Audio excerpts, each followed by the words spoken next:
Di ba? Harping on the Star of All Seasons. So, yun. So, we're anticipating na sobrang enjoy. Kasi these guys, because they're professors, they can write it off the top of their head eh. Masyado marunong yung mga yan. Kung pinag-uusapan niya, yung si this movie, 19 Chuba Chuba. Ganyan yung mga yan. So that's the first book. Na-curious lang po ako, na when you took on this job, were you a fan or talagang as an outsourced person? Parang ganun. I was outsourced, but serendipitously, I'm a fan. I'm a Vilmanian at a Norenian, even if I'm a Bicolano.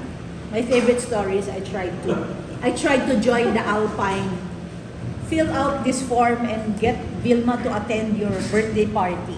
Yung Alpine nag-evap, yung meron silang rapper, so my name, lagay sa tambiolo, pag nabunod nila, punta siya sa birthday party mo. Hindi ako nanalo. Circa early 1970s yata. Kasi 61 na ako, parang feeling ko. Nasabi, yung nanay ko talaga, bumibili ng Alpine talaga. Yun, but considering that Nora is my kababayan, she's a big Our kababayan. Our kababayan pala, also Ambet. But, I watched them both, but I watched like, when I watch Vilma Santos, I'm always transfixed. My favorite is Tagos ng Dugo through all the years, always.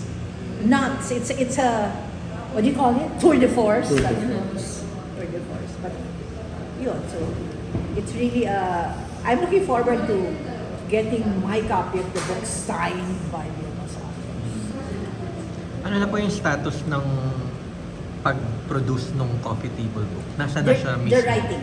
Writing. It's due next month. Ayan na! Yes. Kumusta po experience writing it? It's Alam na different no, compared to the scholarly anthology because this is very academic. No? So in that book, we had to invite scholars from the different universities, no, like Salazar, Ateneo, UST, UP, and of course, there's one from university abroad. No? But for the coffee table book, it's more fun to write because it's for the fans. No, it is going to be more personal.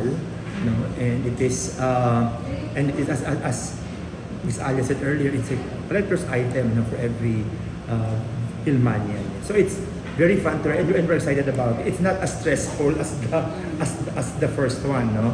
Wala siyang Yes, footnotes. Wala siyang oh. footnotes. Hindi kailangan ng mga MLA, ng mga sunod ng mga citations, mga ganyan-ganyan. As ito talaga is more about her life, no? And it's more of a tribute to her as a movie queen, as an actress, and of course as an icon. Yeah. How long po yung book, ang target? Target, we hope to launch it in November. But I mean, November. less than 300 pages.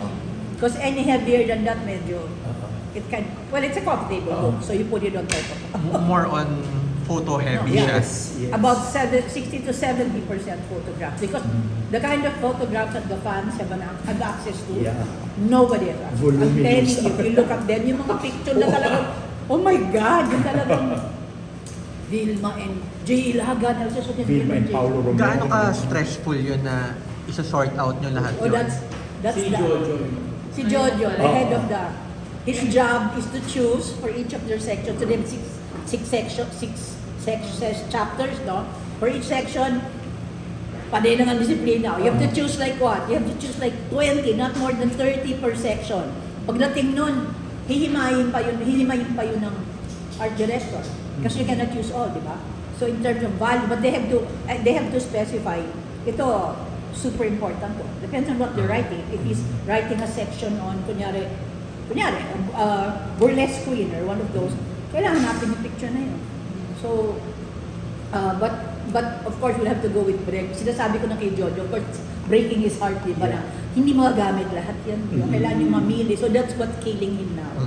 But sabi ko, pagdating sa akin yan, both text and pictures, tatagain yan. So yung best na lang matitira. So hindi siya parang yung sa photo muna kayo mamimili tapos saka kayo gagawa ng text or text muna tapos Sabay. mag-photo kayo?